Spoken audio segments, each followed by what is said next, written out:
So today I want to talk about resentment and how resentment itself attaches you and changes you to the person that you resent. So as a coach, one of the main things I come up against in lots of different people is in some way they feel some resentment. Could be from a marriage breakup, could be towards a parent, could be towards a friend or someone they feel has wronged them in some way, and they hold that within them all the time and they take it with them in every area of life, and it's always just simmering under the surface. And I totally understand this because when I was younger, I had huge resentment to several men in the family that I feel had wronged me. And I took this into everywhere I went in life.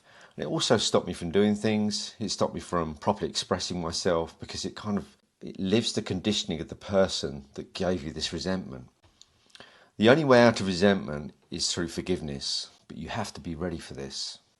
Forgiveness is not to let people off the hook, it's to pass back the burden that they've given to you, the conditioning that they themselves have had, back to them. And it frees you. It doesn't free them, it's to free you.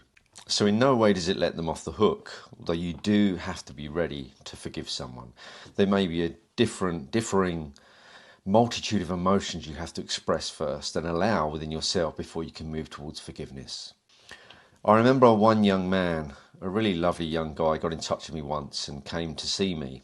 And when he entered the room, I've never felt so much pain and anguish in a person. And to this day, I still haven't. The room was engulfed with his darkness and his trauma.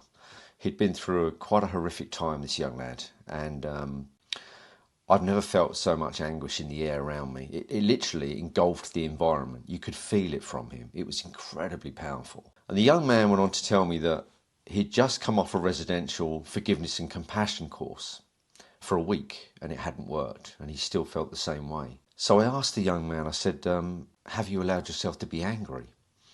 And he was quite confused and surprised at this because he'd always been conditioned to think that anger was wrong and he shouldn't express it. As a result, he was holding in this volcanic rage he felt within himself.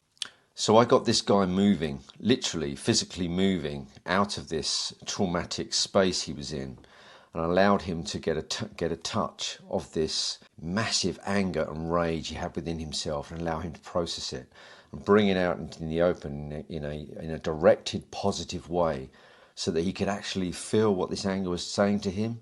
He could get in touch with it for the first time ever.